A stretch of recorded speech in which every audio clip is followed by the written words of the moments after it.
Hello, everyone, and welcome back to your favorite YouTube podcast, Garbage Time Takes. I'm Derek. With me today is Bobby Epler. Thank you. Happy to be back. Yeah, of last week we made a promise that Dennis Weaver would be back with us this week. We did. As you can see, he is not here with us, only in spirit, thanks to Bobby's incredible background picture. Bob, why does Dennis not like us? I mean, first it was he was too busy last week preparing for his thesis defense, which he did pass, so congratulations to Dennis on that. But ever since then, somehow he's been so not busy, he's too busy to record the podcast, but he can lay in a hammock all day.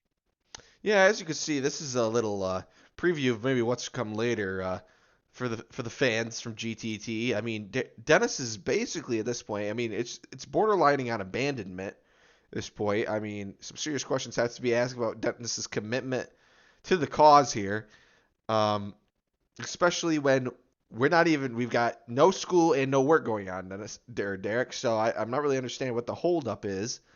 Um, I'm I'll have to put this question to you, and maybe since we're apparently in the market for a new co-host, maybe your wife would like to join us starting next week, I mean, if she's available, because clearly Dennis, we have no idea what's gotten into him.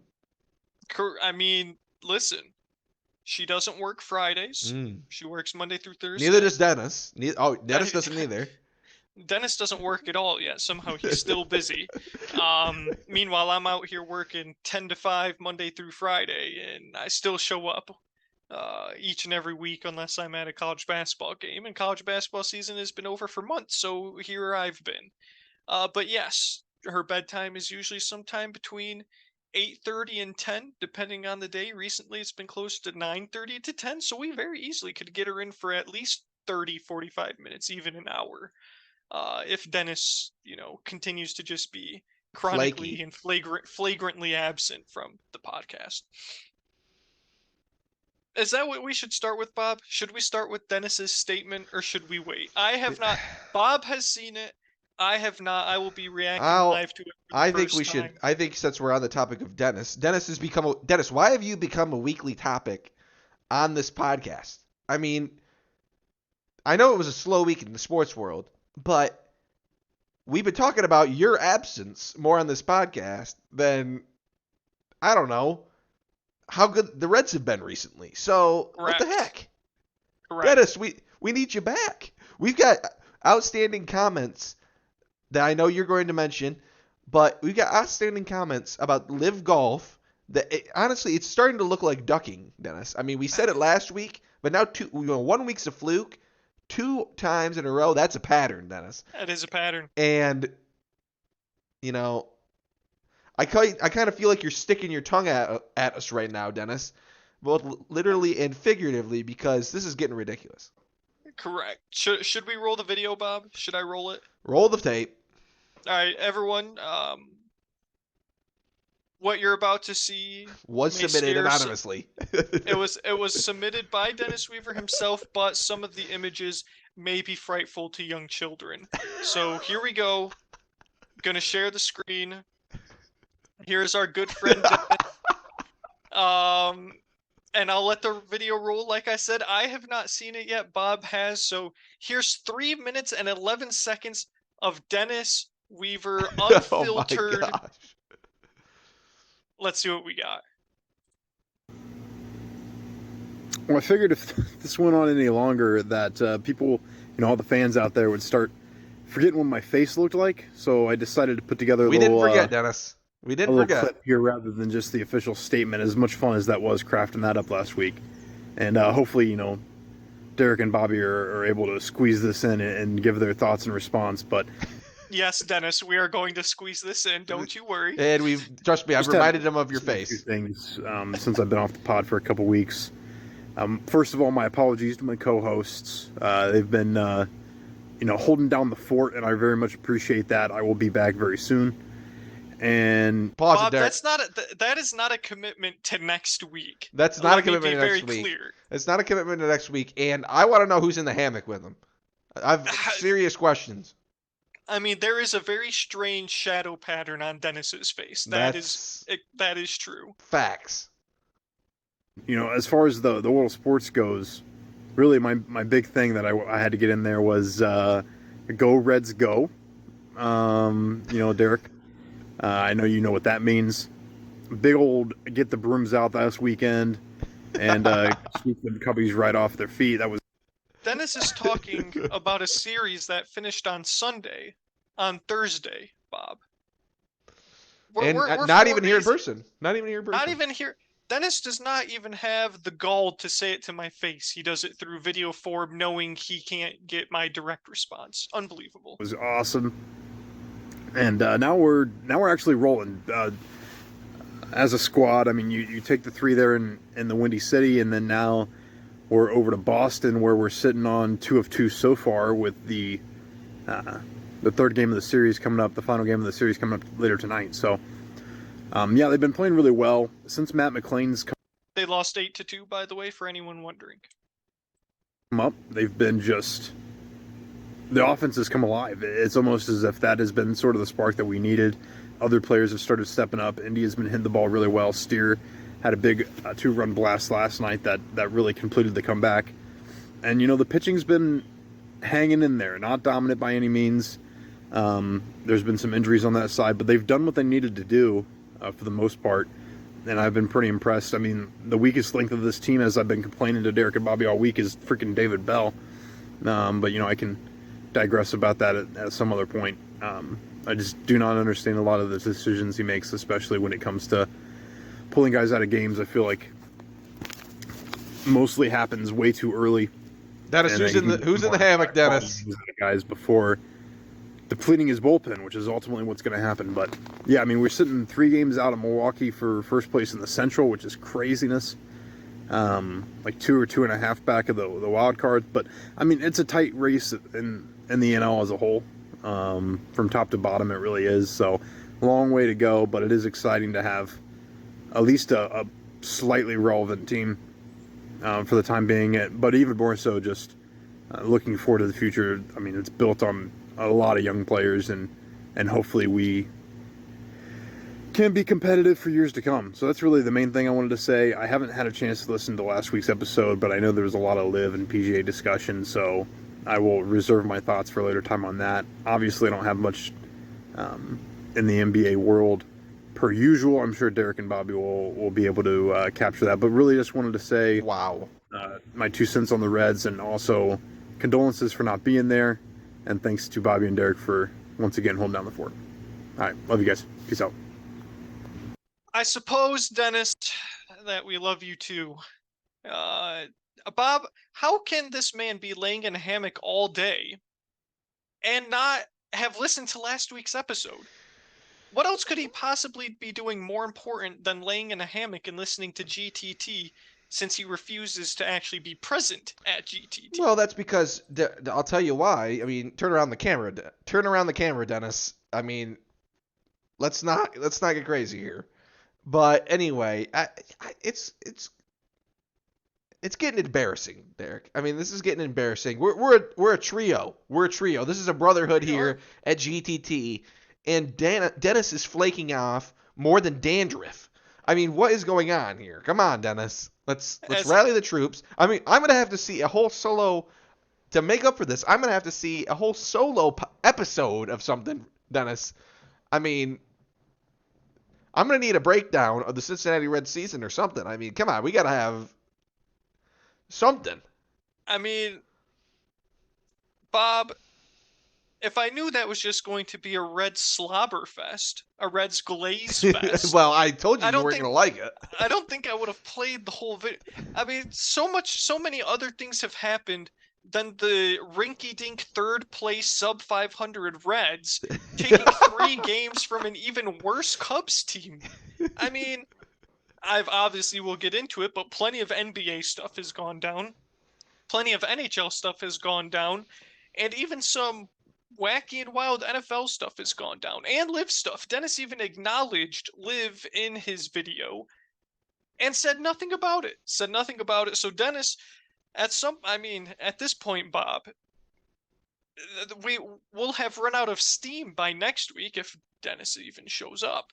To be able to gloat about Live Golf's performance at the PGA Championship. So I guess a very smart Probably tactical another play. major. Probably another major already happened by that point.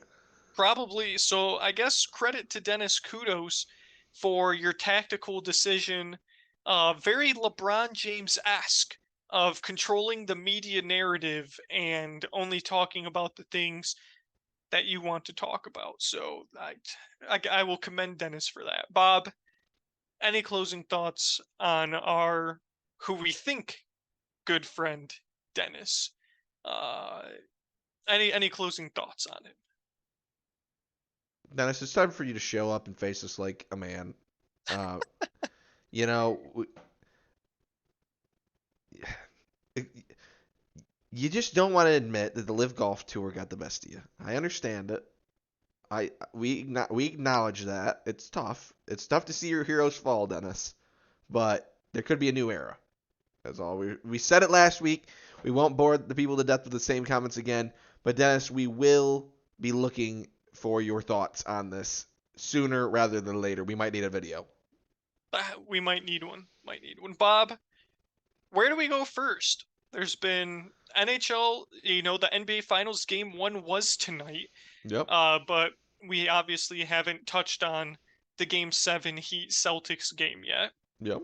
The Stanley Cup playoffs are set as well. Yep. And there's been a smattering of NFL news, particularly with one individual player making some very notable news late last week, actually. So where should we start? Because we've got plenty of places to go. Let's go with the NHL. Start it off. Right. Dennis. Sorry, one more thing for you. Normally you would have the opportunity to come in on the NHL, and I would kind of take the back seat. But guess what, Dennis? I'm gonna show up and do my job. So you know what? Let's get into it, Derek. Bob, let's roll. The Vegas Golden Knights have made their way back to the Stanley Cup final to take on the Florida Panthers in what has been a very wild and wacky NHL playoffs, with the 8-seed Panthers making it all the way after defeating the Carolina Hurricanes. We talked about that last week. I actually couldn't tell you what Vegas's seeding is, but I know they have who I believe is former Boston Bruins coach Bruce Cassidy behind the bench. Yes, he was the head coach for the Boston Bruins. They fired him, by the way. I was really hoping the Red Wings would actually hire Bruce Cassidy because I knew how good he was. And sure enough, in his first season under the helm with the Vegas Golden Knights, he takes them to the Stanley Cup playoff. Bob, the Vegas Golden Knights are your team. I'll take a little bit of credit for saying that the Vegas Edmonton winner would be the one that would make it to the Cup playoff. And they took care of the Stars in 6 games. I'm sure you're very excited.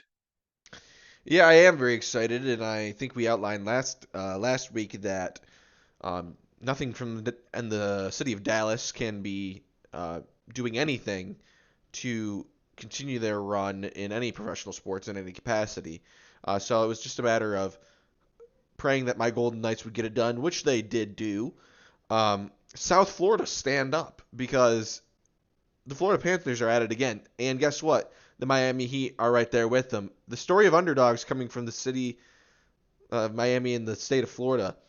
But yes, I think that similarly to, I think we'll get to the Heat Nuggets in a bit, but I think similarly to the Miami Heat Nuggets series, I think it's just going to be too much. The Knights are just going to be too much for the Florida Panthers. The dream has been magical. Like you said, they're the 8th seed. You didn't happen to know what the Vegas Golden Knights were off the top of your head, but I'm assuming it's probably a 1 or a 2 seed. But anyway, massive underdogs. You know what I say when it comes to playoff hockey. And there's only one thing to be said. Goaltending wins championships. Correct. And we've seen some of the best in the business go at it this offseason, especially in that final series. And frankly, I think the team with the better goaltending play is going to win it here. And I think that most likely that will be Vegas. First game's going to be, what is that, Saturday, I believe? Yeah, Saturday. I think Saturday so, yeah. at the T-Mobile Arena in Vegas. Should be a good one. Looks like the Vegas are only a slight favorite. But Derek, can you tell me a little bit about these Florida Panthers? I'm not really. I know they're the Cinderella, but what should people be watching out for when they look for Florida coming in?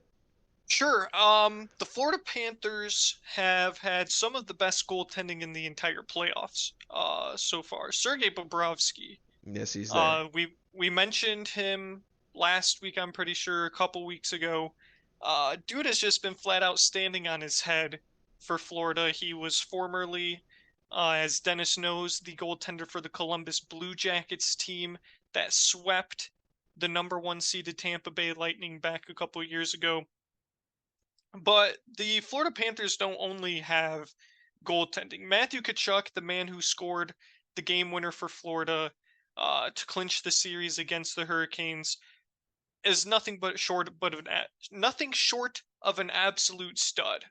Dude just gets it done, and they have a number of other very elite and top end players. Just going through the roster. Alexander Barkov is an absolute unit. Dude's got a sick left-handed shot, and is one of the better, centers in the game. Eric Stahl is a guy who's sort of on his last legs. Man around the 38 years block. old. I even know Yeah, him. anyone who's followed hockey for on any number of years is aware of all of the Stahl brothers. And Eric is the last one standing, and for Florida.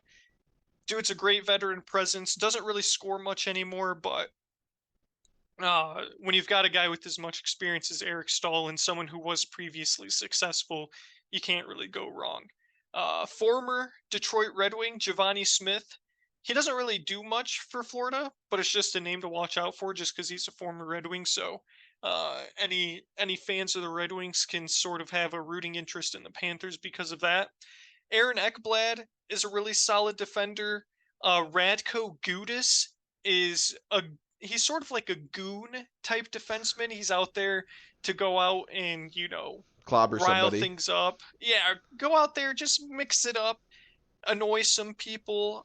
Mark Stahl also on the team, so both Eric and Mark are on the Panthers, which is kind of wacky. So that'd be kind of cool to see two Stahl brothers potentially ride off into the sunset.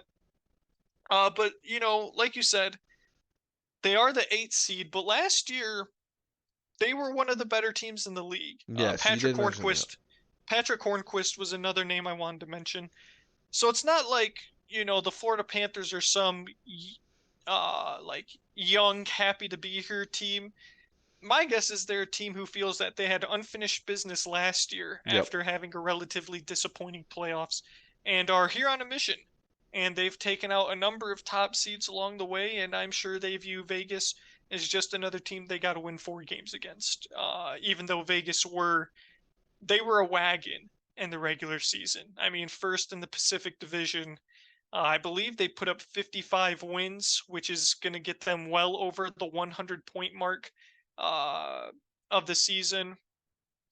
Absolutely lethal all across the board. The NHL has done a really good job in their expansion drafts of not leaving the expansion teams out to dry.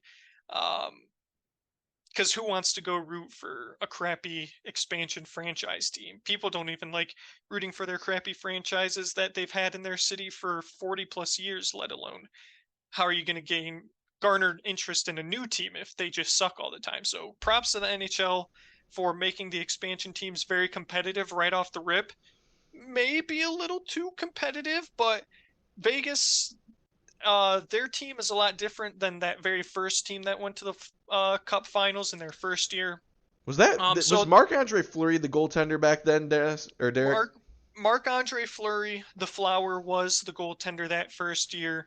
And since then, like I said, the players have changed, and since then it's been up to the management to field a competitive team year in year out. They got a little bit of assistance from the draft, but making the trade for Jack Eichel from Buffalo has worked out really, really well for them. Um, and they've just got a lot of talent across the board, and there's a reason why they're in the Cup final. Yeah, I'm excited to watch this one. From what I've kind of been seeing online, just other takes, stuff like that. A lot of people wonder if the Florida Panthers might just be the favorite in this one. Um, like you said, they've probably got the best overall player in the series. Um, with I don't really know how to pronounce his last name, but Matthew Kachuk. Tkachuk. Um, Yeah, the T is silent. Kachuk. and Bobrovsky in net, who's allowing, I'm looking at this, just about 3 goals a game and a 90% save percentage. I'm assuming those are some pretty solid numbers, goaltender wise. Um, looks like both teams have a few different guys that they can go to if needed, but I'm assuming it's going to be the best of the best in the finals. Um, yeah, I'm very very excited because it's kind of the up and coming new kid on the block Golden Knights that they've been around for a couple years now. They've kind of built themselves into a little bit of a dynasty, and then the Florida Panthers, like you said, who have unfinished business. I think this should be very very competitive. Hopefully, we get back to more of the overtime games and not a lot of the blowouts. Um, because there's a little bit of back and forth in the playoffs so far. But I'm very, very excited to see how this turns out, Derek. Any predictions? Before I do, I'll just list a couple of names to watch out for on the Vegas side. Their top line: Barbashev, Jack Eichel, Jonathan Marchessault, one of the top lines in the league. Mark Stone, the right winger on the second line, is a guy who's been around for quite some time and has played at a very high level. And then having a guy like William Karlsson on your third line as your center there is quite the luxury to have. You know, he's been streaky throughout his career, but when he's playing really well, he can definitely be one of the best centers in the league. Then just briefly looking through their defensive pairings: Alex Pietrangelo. He's a guy that I believe played for the St. Louis Blues on their Cup team. Could be wrong about that. But he's a very well-respected, talented defenseman. Shea Theodore and Braden McNabb, two guys that know how to get the job done. And then at goalie, don't know who they'll run out. Could be Aiden Hill, could be Jonathan Quick. Jonathan Quick, another guy with Cup experience, one, I believe three, with the LA Kings back in the mid 2010s.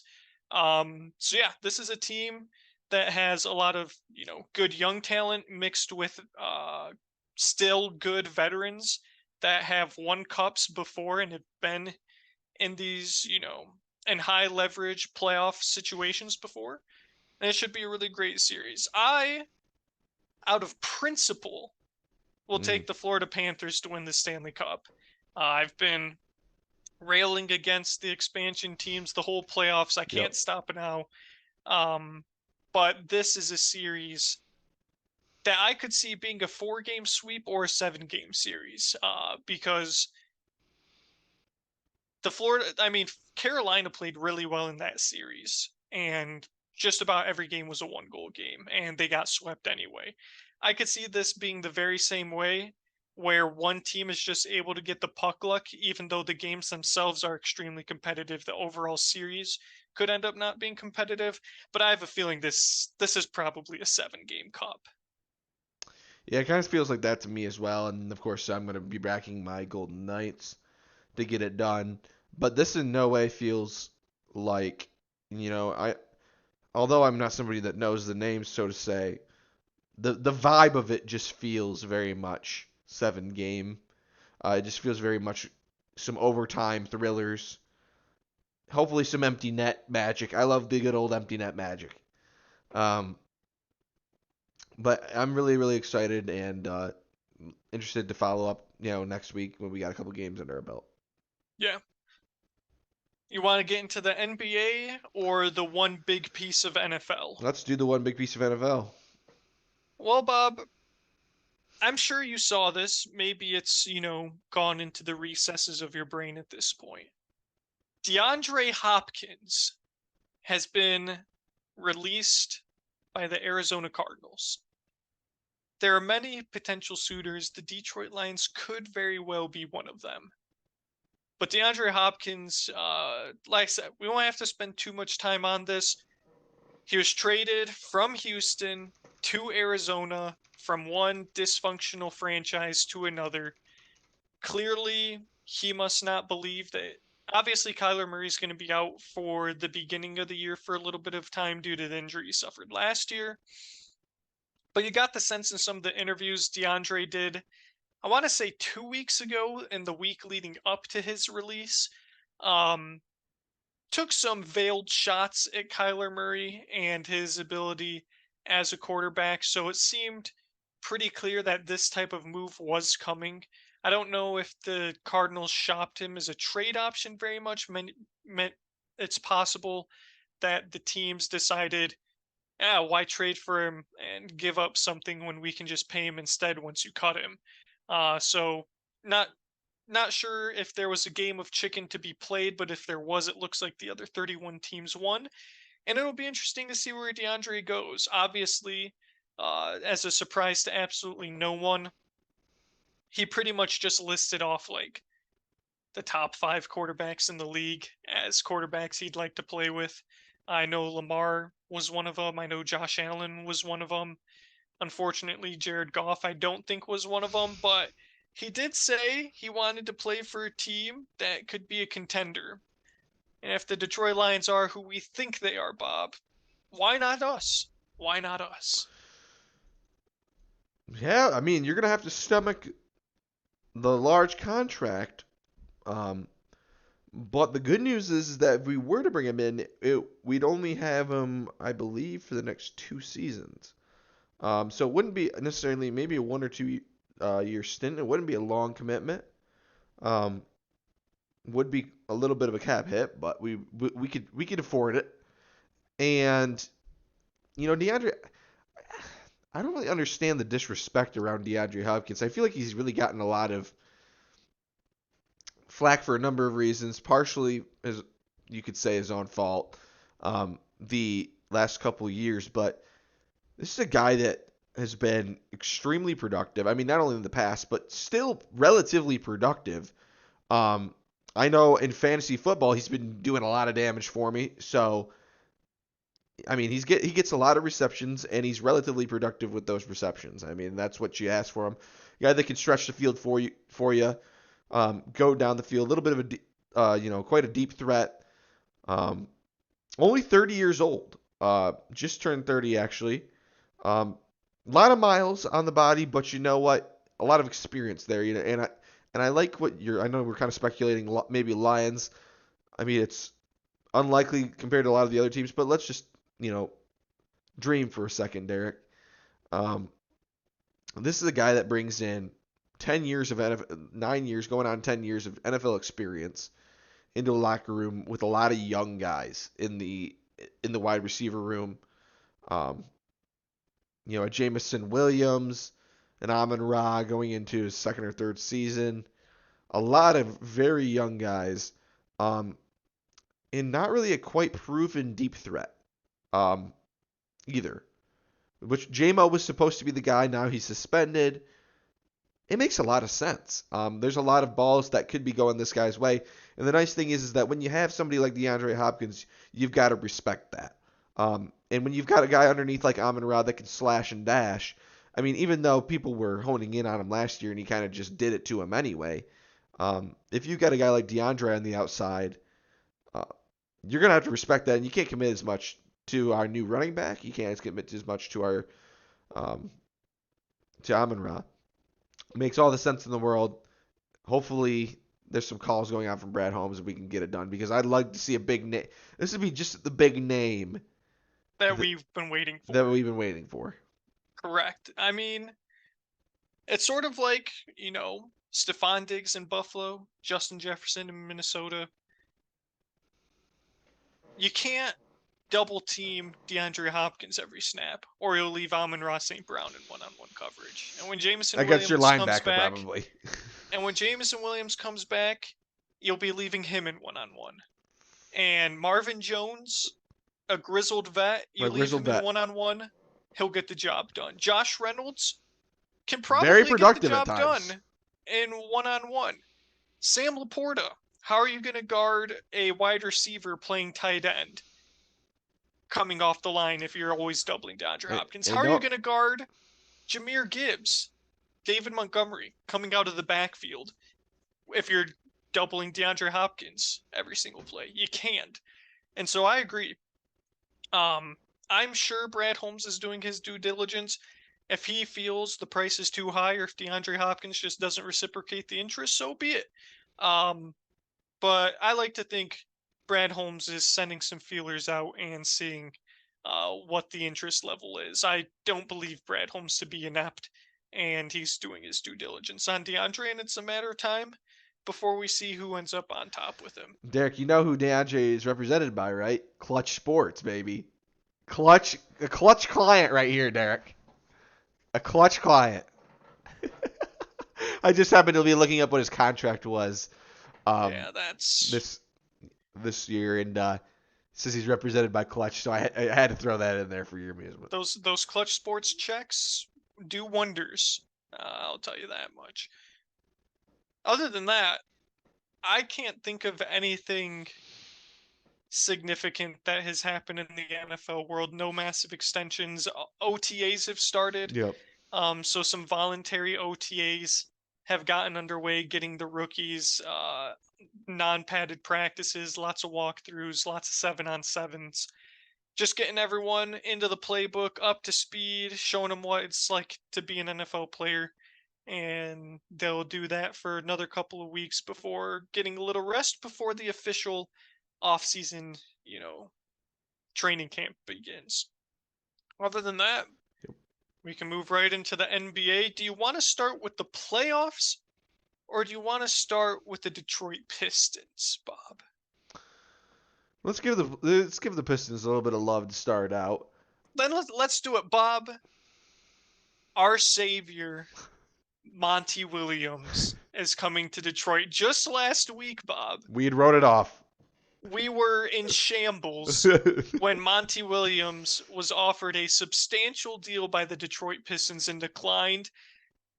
And we said, screw it, Monty. We'll make you the highest paid coach in NBA history, surpassing Greg Popovich's salary.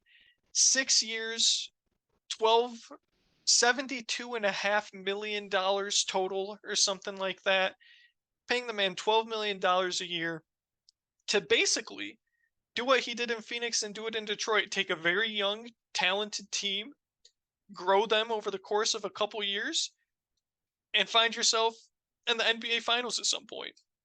Granted, he doesn't have to deal with DeAndre Ayton anymore, which should be a positive, because DeAndre Ayton is one of the most overrated centers in all of the NBA.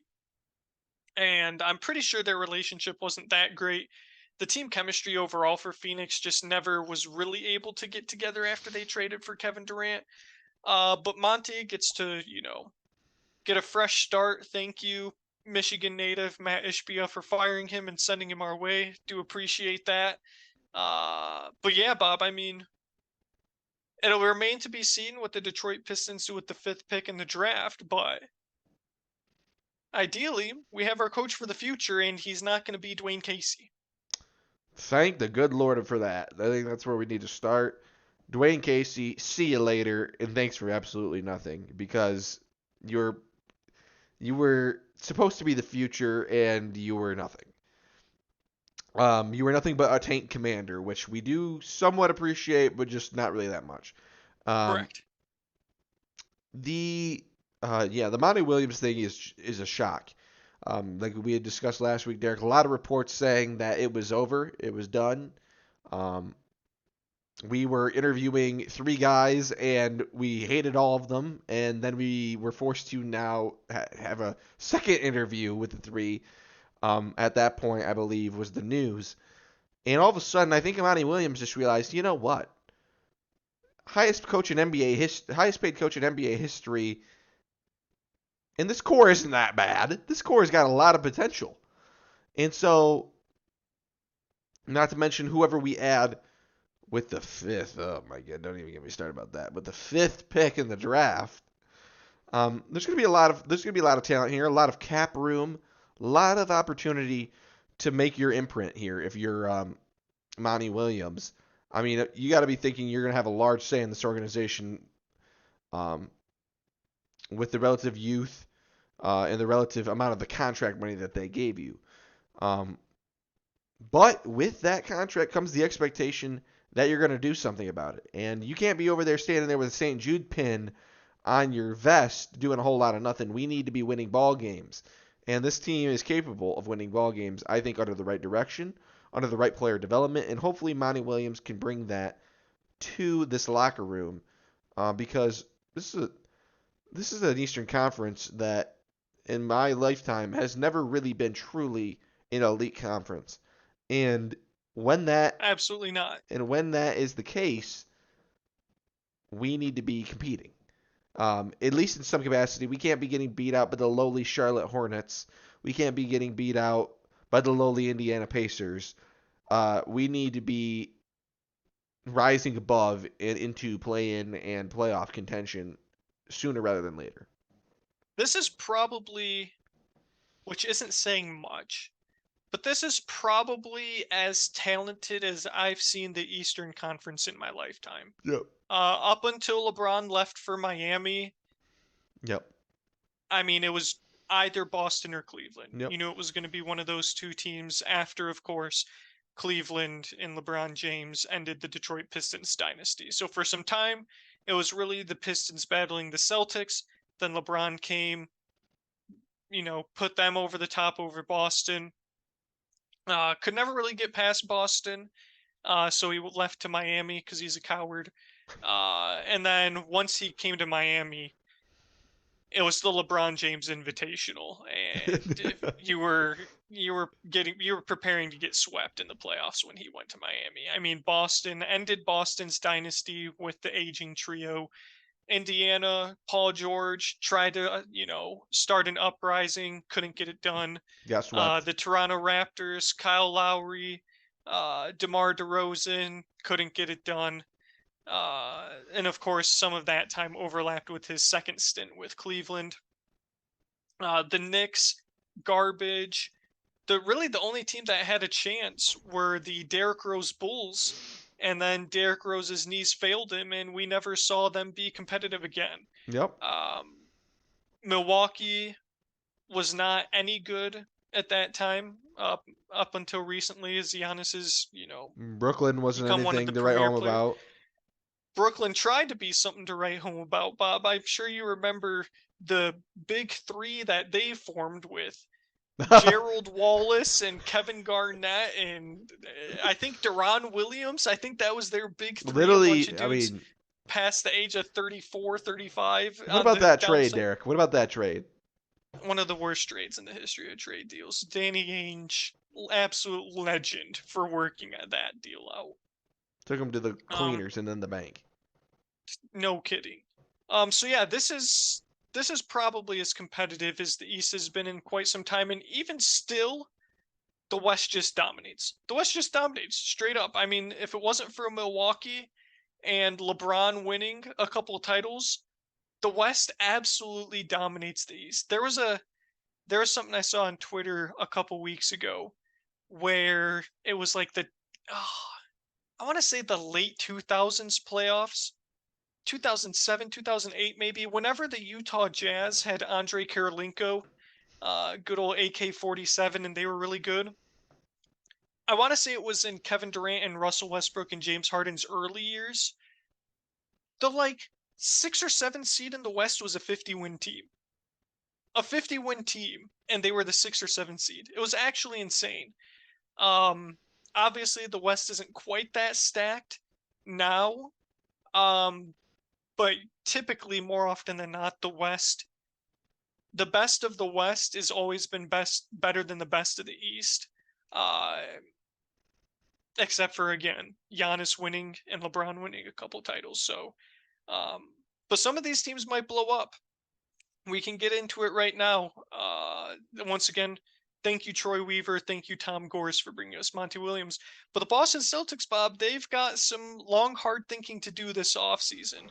Jason Tatum, Jaylen Brown, the absolute no-shows at home, Game 7, and you get dusted, just completely wiped off the floor after Miami gifted you Game 6 because of their refusal to box out and Derek White going Superman. And now the Boston Celtics, they've been an extremely competitive team, consistently a top 3 team in the East for as long as I can remember. I mean, even back to Brad Stevens, they've been an extremely competitive team in the East. But they can't find a way to get over the hump. And they've got 2 of the better young players in the league, Jason Tatum, Jaylen Brown. Al Horford, unfortunately, is not getting any younger. And as good as Derek White was in the playoffs, he's not necessarily a premier role player by any means. Obviously, the Time Lord is a really great defensive option, but his offense isn't quite there yet. And now the Celtics have to decide, is Jaylen Brown worth the Supermax contract? And Bob, in my opinion, that answer is no. Yeah, it's really, in my mind, it comes down to, it comes down to what are you going to do with the money, right? Because if you're thinking, okay, you got Jaylen Brown, who obviously is, the 1B to Tatum's 1A, in the organization. Like I've said it multiple times on this pod, I've been wondering at points whether Brown was the better player or if Tatum was the better player. Because they do have they have very inconsistent. They seem to show up very inconsistently at times.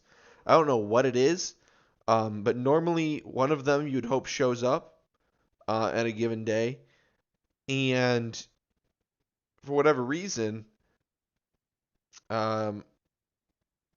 it's a really tough spot to be in. Now, I would like to point out that I did say that this exact scenario that happened to them was going to happen to the Boston Celtics. I said that they were going to probably and immediately win Game 6, and then they were going to go back home and do what only the Boston Celtics could do, and was gag up Game 7, because history and the Boston Celtics were telling me that they weren't going to win this series, which they didn't. I think I'm leaning with you, Derek. I don't think that the Boston Celtics will be bringing him back for any kind of supermax contract. Do I think they should strongly consider doing so? Yes, because if you look at, what is your alternative? I suppose if you're Boston, if you were telling me that you were going to invest that money in bringing in, I don't know, Giannis, or bringing in Joel Embiid across town, I'm not thinking of any notable free agent centers that, because maybe if you're Boston, you're theoretically thinking, okay, maybe we'll bring in a big man, because we've got some serious guard play, because you can always move Malcolm Brogdon now into the starting lineup if you moved away Jaylen Brown. You still have Marcus Smart. You still got a lot of quality pieces, and maybe you bring in, I don't know, is there a possibility you bring in a quality big man and then try to add another piece or two of bench depth and say that you're there? I don't know. But it seems like Jason Tatum and Jaylen Brown have a good relationship. That they enjoy playing together, and they clearly can be successful to a point. So I'll give you some top. Yeah, go ahead. I'll give you some top free agent options for this year's free agent class. Very limited high-end talent. Extremely limited high-end talent. This is USA Today Sports top 10 rankings. They've ranked them all, but I'll just give the top 10. Number 1, James Harden. Number 2, Kyrie Irving. So 2 guards off rip. Definitely not coming back to Celtics. Absolutely not. So the top two players are guards, and I don't know how James Harden would play with Jason Tatum, and I don't think I really care And to I don't think I envision want to that. pay him the money that he would want. Kristaps Porzingis comes in at number 3. Tingus Pingus, no, classic pick, an absolute classic video. Fred VanVleet, another Yeah, guard. Chris Middleton is just what, older, better shooting, but not as athletic Malcolm Brogdon. yeah, And he was mad injured last year. Really struggled to stay healthy. Number 6, Draymond Green has a player option, yeah. Not he's gonna exercise it. probably. Another Clutch Sports, Clutch client, baby. Yeah, Clutch client. Jeremy Grant could potentially be an option. Yeah, I would think not. What about Nikola Vucevic? To come off the bench, maybe. Nikola What about Vucevic is actually underrated. I mean, it's that- either him or Brook Lopez. it's Al Those are the Al two. Horford 2.0, Nikola Vucevic. Yeah, those are probably the top 2 true centers: Brook Lopez and Nikola Vucevic. Yeah. Like I said, maybe you could bring a guy like Kristaps Porzingis in, right? Like, say you spent a chunk of that money on Kristaps, because clearly he's not going to be getting any sort of max contract. I mean, he's going to take up a little bit of your money because he's a decent player, but at the same time, just not really. I mean, nowhere near Jaylen Brown. So at that point, you say, okay, well, we still got Jason Tatum, and Jason Tatum is darn good. So, we got Malcolm Brogdon. We got a lot of pieces around it. We still got the Derek Whites, the Marcus Smarts. We add in, we got Time Lord. We add in Kristaps Porzingis for the second unit, maybe, the sixth man. And then do we say we bring in another guy, another high-end bench guy, and say, like, that we've done enough? I don't know. I don't think it's enough.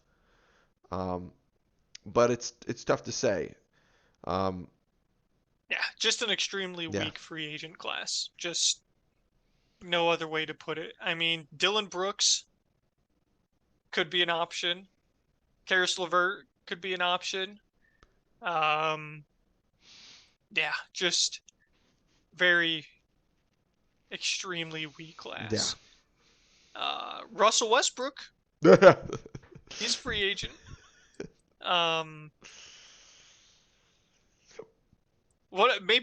Jordan Clarkson has a player option. Yeah, a lot of player options for like the more well-known role players. So it'd be very interesting to see what would happen there. But yeah, it's one of those things where the Celtics. I'll be interested to see if they darned if they do, darned if they don't. Yeah, I mean, here's the thing. Realistically, is Jaylen Brown a super max worthy contract player? No. I can confidently say he is not a supermax contract player, because if he was, they'd be in the NBA Finals and not in Cancun. So it's just a matter of what do you do with the money, and can you find enough players or a player that's good enough to replace what he does for your team? And I'm glad I'm not the one in that position to have to figure it out. Bob, speaking of the winners of that series, the Miami Heat, they unfortunately were rather overmatched in Game 1 against the Denver Nuggets. Nikola Jokic with another triple-double. Jimmy Butler, a rather inefficient scoring night. I think he had, 13 on sub 50% shooting? Something like that. 13 on sub 50% shooting is exactly correct. Bam Adebayo took 25 shots, scored 26 points, I believe. I'll save a certain player on the Miami Heat since he's your right bench baller, scoring 18 points. But really the Denver Nuggets, it's pretty clear that they are the better team, top to bottom. They don't have anyone that can stop Jokic. And if you divert all of your focus onto Nikola, he's just going to make the right play. I mean, Jamal Murray had a really excellent game. Just really great games from everyone for Denver, just about. Is this a 4-game series, Bob? Because it's got a 4-game series feel. It actually, I mean, it's the NBA Finals. I hate to say a sweep, but it sure feels like sweep territory. I mean, it's going to take maybe a 50 bomb in a chicken McNugget to get the job done. I mean, the 50 bomb from Jimmy Buckets is who I'm talking about. To get the job done. Like you said, Derek, and like I've outlined many times on this podcast in the past, the Denver Nuggets are just so unbelievably loaded. And they're so unbelievably big and athletic. It's not even like they're the best shooting players you've ever seen, but they just have their role, they do it, and they're just big and tough to guard. Correct. And when you have something like that, I mean, I'm looking at like Michael Porter Jr. He was 5 for 16 tonight. Caldwell Pope was 3 for 8. But then you have Aaron Gordon, who I said was a beast incarnate. 7 Wildcat, baby. Wildcat Aaron Gordon. 7 for 10. Nikola Jokic took 12 shots. 12 shots all night from Nikola Jokic. 27 points on your head. Jamal Murray, he took a bit more shots, but once again, 26 points on your head. And then you've got Bruce Brown who can come off the bench. We know what Bruce is capable, Derek, you and I. But they don't even really need anybody off the bench. That's the thing. They need like Jeff Green to give them like a bag of chips and Bruce Brown to come in and get a couple threes and Nikola Jokic to not foul out of the game, and they're good. Yeah, not really too much else to say. They shot 29% from 3 today, and they won by 11 points. Yeah. It'll be very interesting to see how the rest of that series goes. I don't see Denver dropping a game at home. That just Eric Spoelstra's a great coach. Eric Spoelstra's a great coach. And props to him for getting this far, rallying the troops. Because it was looking dicey. It was looking very dicey when you let a team come all the way back from 3-0 and have to go to their place for Game 7. And then you just absolutely blow them off the floor, and your reward is facing the best offense, unquestionably, in the entire NBA and having to go to Mile High.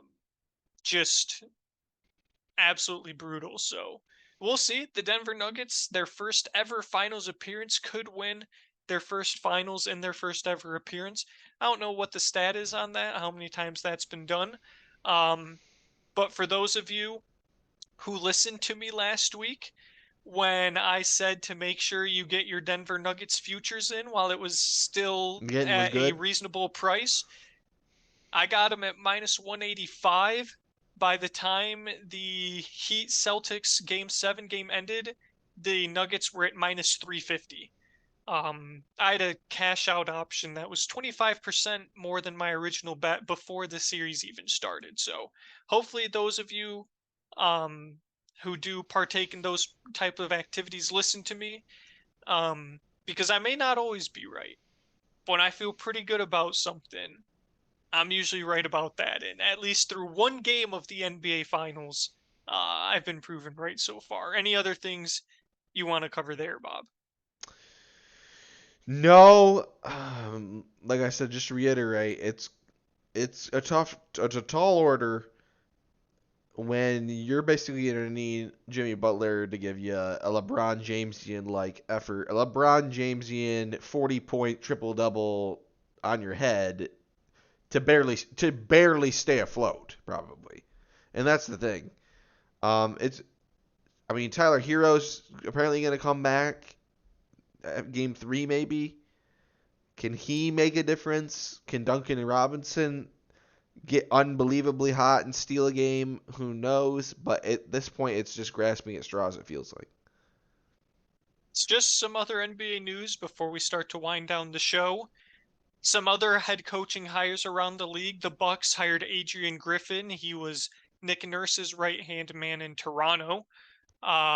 Speaking of Nick Nurse, he's now going to Philadelphia. So the 76ers picking up Nick Nurse. That is, in my opinion, a very clear upgrade. And then the other big notable news is Bob Myers stepping down as the GM of the Warriors. President and GM Bob Myers will no longer be, running the ship in the Bay. So could be a very intriguing time to be a Golden State Warriors fan. And it'll be very interesting to see the direction they go in. Bob, I believe it's time for everyone's favorite segment that we all know and love, right bench ballers and winners and losers. Bob, who is your right bench baller this week? My red bench baller, Derek, is coming from none other than the Miami Heat Denver Nuggets series, as you alluded to just a few moments ago. It's going to be none other than Haywood Highsmith from the College of Wheeling Jesuit, as we were pointing out before the game. Second season in the league, averaged 4 points a game this season. I mean, talk about right bench baller status. He comes off the bench in the NBA Finals for 23 minutes and goes 7 of 10 shooting, 2 for 4 from 3, with an 18 bomb on your head. That's good for darn near second leading scorer, third leading scorer on the team tonight, behind Bam and Gabe Vincent, but certainly the most efficient scorer on the court tonight was none other than Highsmith. You got to give him some props. Get this man a few more minutes, because who knows, you might just have yourself something here. Classic right bench baller. Congratulations. My right bench baller will go into the Major League Baseball world. Yulieski Gurriel hit .522, didn't hit a single dong, only had 3 RBIs, but he had 12 hits in 23 plate appearances, 4 walks, and a 1.332 OPS. Not really, the most productive 12 hits, but the guy got on base and was just absolutely raking. He can't control how many guys are on ahead of him. He can only control how many times he himself ends up on base. And when you end up on base 16 times in 1 week, you've had yourself a pretty good week. So Yuli Gurriel, I believe he might be coming back from injury, perhaps, and that's why he hasn't really played a whole ton this year, because all of a sudden I was like, oh, Yuli Gurriel. So he's had 128 at-bats, is only hitting .273 on the year. So yeah, I'd say a over 500 hitting performance for a week is good enough to be a right bench baller. Bob, your winner. Well, there's a few different ways that I can go with this. I'm actually going to say Cade Cunningham is my winner of the week. And I think it's pretty clear why he's going to be the winner of the week for me. Cade Cunningham is the future of the Detroit Pistons. I think it's pretty clear. With him and Jaden Ivey at the helm, things are in the right direction. But you finally bring in a guy that's developed talent. That's a relatively young coach in this league, and is bringing new energy and new life to your organization. And he is a guy that seemed to bring up a lot of quality players under the Suns banner. I mean, the Suns had, you know this well and good, Derek, from your many years of, semi-fandom of the Phoenix Suns. The Phoenix Suns were basically in nothing but mediocrity and obscurity when they brought Monty Williams in. I mean, they absolutely blew picks on Josh Jackson, Dragon Bender, Yes. Alex Len. Correct. Just wasting picks left and right, and Devin Booker was dropped out of drowning. Yeah, correct.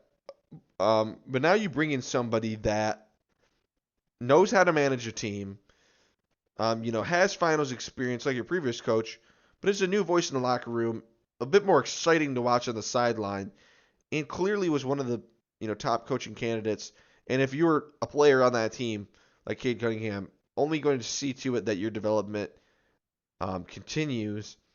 And clearly, probably if there was any coach you could have wanted, it probably would have been Monty Williams, I would hope. So I'm going to go with Cade. Yeah, I mean, You saw it as soon as the news broke, Bob. I was all over it. In that moment, I made the city of Detroit my winner of the week. Yep. Because Detroit sports are on the rise. Bringing in Monty Williams was a major step for the nobody wants to go to Detroit crowd. I don't care if this is a money play for Monty Williams if he Yep. wins me a I championship. don't care either. Don't care.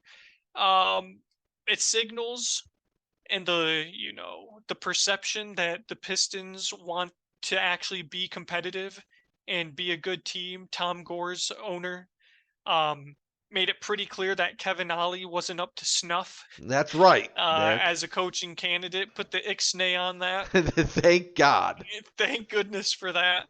And it's just one of those things where, a few good hires in a few different sports, and all of a sudden, that sort of infectious good decision making can carry over into other organizations. It started with the Lions. The Red Wings are on their way. The Tigers all of a sudden are in second place in the AL Central.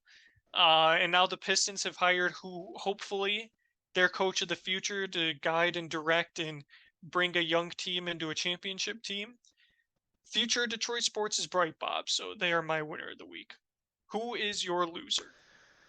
It's unfortunately none other than Riley Green, Derek. Riley Green, I don't know if you saw this, picked up a lower leg injury. I did. And just when he was starting to really come into his own, unfortunately, he's expected to be out to at least another week. Probably longer than that, though, is what it looks like. This Detroit Tigers team has just been strewn with a litany of injuries. I mean, you got Eduardo Rodriguez that's supposed to be out for at least another 2 weeks as well. Matt Vierling and Kerry Carpenter to already name a couple other guys as well as Spencer Turnbull. Not to mention the already very good starting pitchers that are not pitching right now anyway because they had Tommy John-itis. And so I feel bad for the Tigers in general, but especially Riley Green because he was starting to become kind of the face of the rebuild, the new movement, of the excitement, and it all went south for him. My loser of the week, the fans of Fox Sports Undisputed. Shannon Sharpe is leaving Undisputed. The tandem, the duo, the entertainment of Skip Bayless and Unk Shay Shay is over. Bob, you Chronic are watcher. you are a true fan of Undisputed. Many memories were made our senior year at Central Michigan watching clips of good old Club Shay Shay and Skip Bayless going to at work. it. The Mountain Dew bets, Bob. It's unfortunately all over. Do you have any thoughts? An end of an era. An end of an era. I really wish it wasn't. And I don't really think it needed to be. But you know what? I hope that Shannon continues to be on Sports Debate talk show somewhere else. But I also think that whoever continues to be on the show with Skip, I think I'm going to be just as inclined to watch it now as I was before. People, I mean, Shannon definitely made the show very entertaining. Don't get me wrong. But I think people kind of underestimate the fact that Skip Bayless has been basically the king of this ish, to say the least, for the better part of 20 years. Correct. With Stephen A, before Stephen A even, and then now handpicking Shannon Sharpe, bringing him in, and continuing another legacy with the show. I wish it didn't have to be this way, but I guarantee you I will continue to be a fan of the show. And I hope that the best works out for both sides. You have any honorable mentions? Because I have one. Go ahead with your honorable mention, Derek. So it's an honorable mention winner, and that is fans of college basketball programs that had decisions on guys entering the draft and choosing to come back to college. Purdue. Zach Edey is returning to Purdue. He withdrew from the NBA draft. Rutgers. Cliff Omoruyi withdrew from the NBA draft and is coming back. Nebraska. The Asian Steph Curry, Keisei Tominanga, is coming back to Nebraska. Illinois is going to have Coleman Hawkins and Terrence Shannon Jr. coming back. And last but certainly not least, Jaden Akins, AJ Hoggard, they're back. And MSU is going to be at minimum a consensus top 2 team in the Big Ten, if not a favorite to win it. We'll see what everyone thinks with Edey coming back for Purdue. But huge news for Big Ten teams not named Michigan that had guys testing the NBA draft waters. Yeah, I'm really excited, obviously, about our guys in their announcement, but I'm really bummed about Zach Edey coming back, Derek. I'm very bummed. Yeah, it's just annoying. Just leave already. It seems like he's been here for forever, Derek. It's because he has, Bob. He's been here for quite some time, but what can you do? Bob, garbage time takes your money last week. In my foolishness, I believe the Cubs would not get swept by the Reds. Me too. But they did.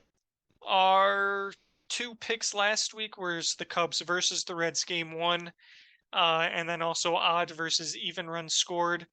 The Cubs were blown out 7-0, 9-0. I don't even remember at this point. All I know is the Cubs lost, and it was odd. So we both went 0 for 2, Bob. So how about we get something that gets us both back on track? Well, it's going to be a good game for Garbage Time Takes Your Money in the MLB world going on tomorrow. It's going to be the LA Angels versus the Houston Astros with none other than Shohei Ohtani and Derek's good friend Framber Valdez on the mound. In Houston, the over-under on this ball game is 7.5 runs. Not a lot of respect for the offenses with those 2 arms on the mound, as there should be. Derek, a very hot LA Angels team, at least in terms of some of their bigger bats as of recent, but of course an always formidable Houston Astros lineup. With your man on the mound, who are you taking? Listen, Framber Valdez has been very, very good this year. A top 2 pitcher in all of fantasy baseball. A quality start machine, an ERA machine, a guy who does occasionally give up with a home run ball. When Framber Valdez is throwing his cutter with authority, he is almost unhittable. When he starts throwing the cutter in to right-handed batters, he is a lot better than when he leaves sinkers right over the heart of the plate. So if Framber Valdez finds the cutter early and uses it to his advantage against the righties, and lets the sinker bear down and in on the lefties like Shohei Ohtani, and is able to use the curveball as the put-away pitch, Framber Valdez very well could go 7 innings of shutout baseball. I have no doubt in my mind. Shohei Ohtani, absolutely electric. He's either going to give up 0 runs or 4 runs, and he'll probably add 10 Ks no matter what. Correct. So I am going to go with the under. And out of principle, since my man is on the mound and my second baseman is also on the team, Jose Altuve, I'm going to take the Astros. Yeah, I agree on the under on this one.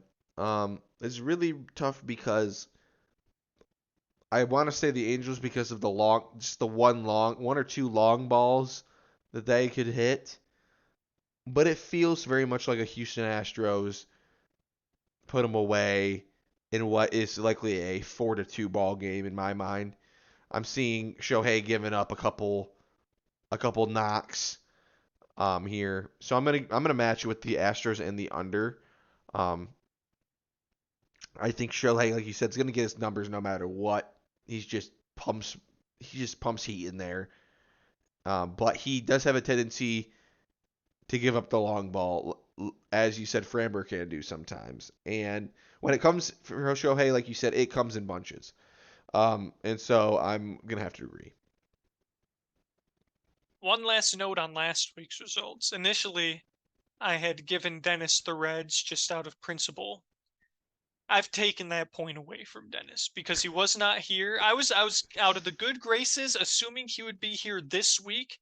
I was going to give him that pick, but as I've done for everyone else, when they have been absent for a podcast, they get the NA not available. So unfortunately for Dennis, if you would have been here, I would have been happy to give you the Reds, knowing that obviously you would have rode with the Reds. But unfortunately, you were not here, so no points can be awarded. Bob, take it away. At Garbage Time Takes on Instagram, at Garbage Time Takes on Twitter. You can find the link to our website in the description down below of this video. Thanks for tuning in. If you see Dennis anywhere, you follow him on Instagram or something, please send him a message. Tell him to come back home. We need him. Or else We we don't might want to send out the APB. We don't want to send out the APB. We don't want to send out the application for new hosts. Yeah, Dennis, we miss you. Come back. That Gary, of course. Gary, come home. Gary, come home. Of course, feel free to like, comment, and subscribe, and share with a friend. And once again, we appreciate all your support. Yes, we here at Garbage Time Takes hope to utilize the multi-level marketing strategy of YouTube engagement. You have a friend, share a friend, they share a friend, they share a friend. Maybe share with 2 friends even. You never know. Let's build those views. We are closing in on the 50th all-time episode of Garbage Time Takes across both seasons, the pre-COVID era and the post-COVID era. So that'll be a big one. Hopefully Dennis will actually be able to join us, because I believe this is episode 47 or 48 total. I don't remember off the top of my head, but here's hoping Dennis can join us for episode 50. Otherwise, that would be a massive bummer. As always, thank you again so much for watching. Please like, comment, subscribe, hit the bell, notifications whenever we post our next video. And other than that, we appreciate all the support and thank you for watching. Without further ado, in 3, 1, peace.